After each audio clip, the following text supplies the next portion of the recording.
naman akalain na hindi ko rin inaasahan pa. Narito tayo ngayon upang matunghayan ang nagiinit, nagbabaga at talaga namang usap-usapan at nagtitrending na latest issue ni Ate Erica.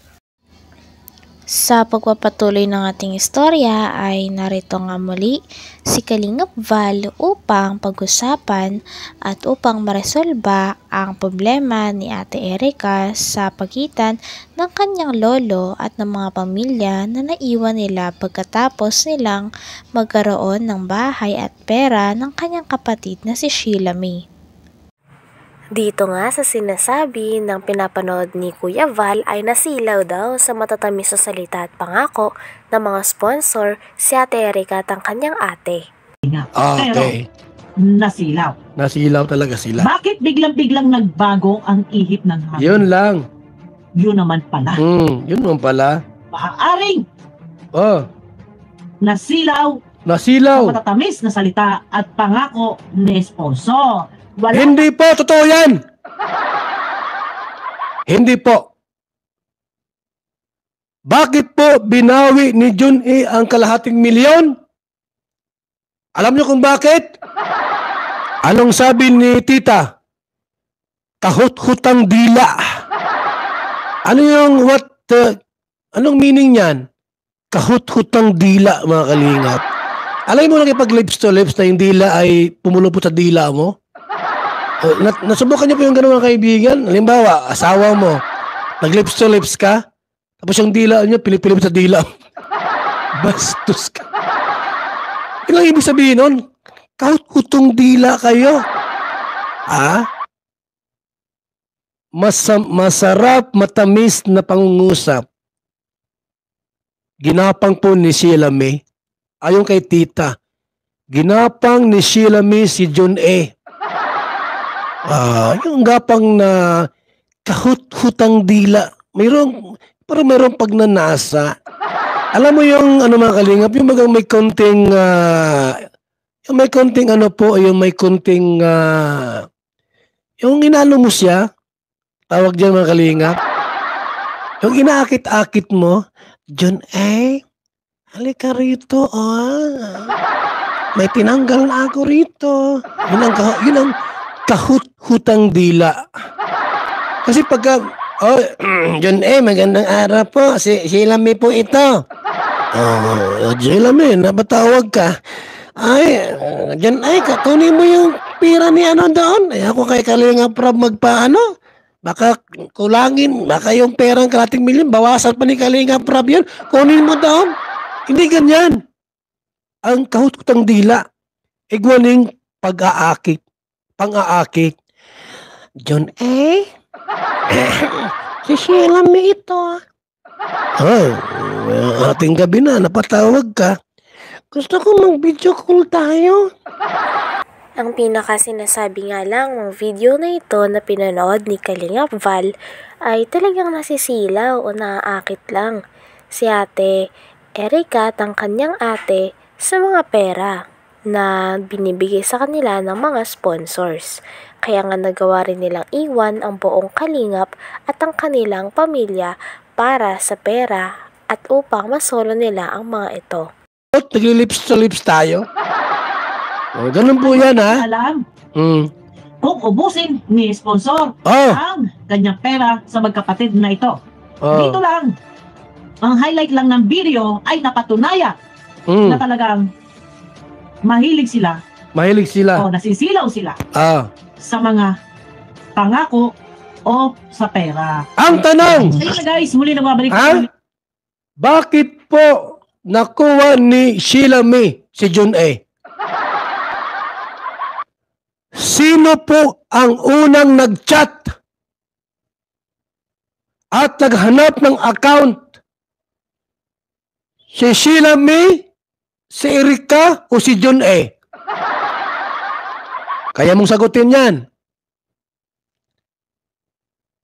Kayang sagutin yan ni Tita. Tita! Huwag kang lumapit kay Kapitongski. Jesus! Huwag kay Kapidongski. Wala man yung... sa akin mo ilahad-lahat. Tita, para malaman natin yung buong kwento. Sino po ang nag-reach out? Si John A. o si Sheila May o si Erica? Bakit po nalaman nila ang isa't isa? Di mo pwede si Kalinga Prab. Nasabihin ni Kalinga Prab, Erica, o ito si John A. I-add mo sa Facebook mo. Di mo pwedeng ganon. It's against the rule na yung beneficiary pa magkaroon ugnayan sa sponsor. Bawal yan. Direct.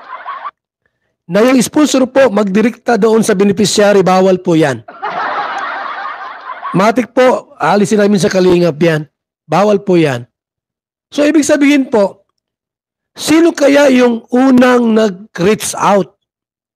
Baka hinahanap ni John A. si Erica? Nakita ko sa mga vlog ni Kalinga Prab, maganda itong si Erica. Hoy, hindi maganda si Erica. May itsura lang. Nakita ko yan sa personal.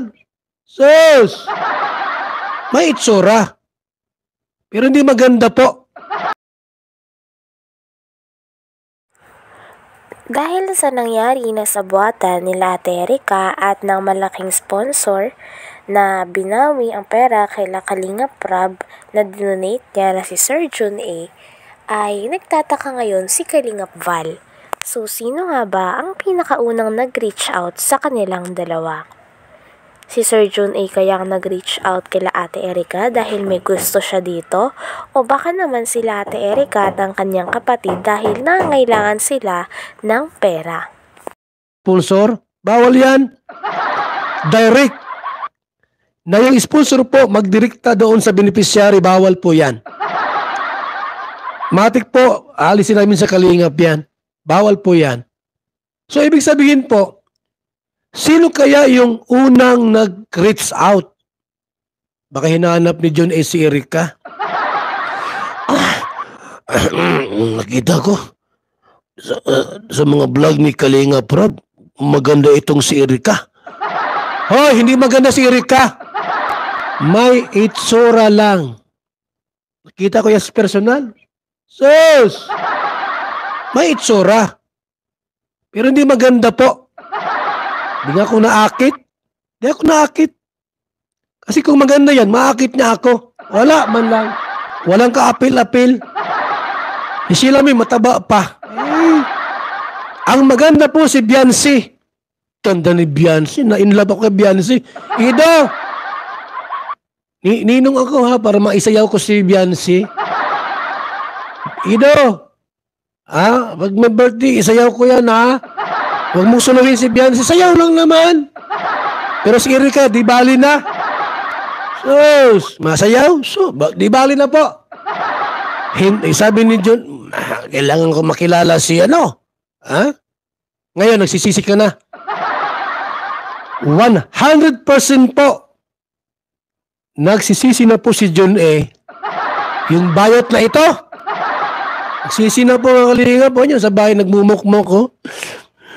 Tinrider ko si Kalinga po. Ang laki-laki na gawa kasalanan. Sa Kalinga. Ay, nagsisi ka na. Pasaway ka ay. Sama ng ugali mo. Binigay mo yung pera, babawiin mo. O sa akin yung ginawa. May resibo oh. Yan oh. Resibuhan kita. Never mo nang mababawi ang pera mo. Never na never po. Wala ka na, sorry na lang. Ito, si Bupil, mga Kalingap. Ayun na guys, muli na babalik ko ang inyong lingkod. Ayan, isang sapat na ebidensya.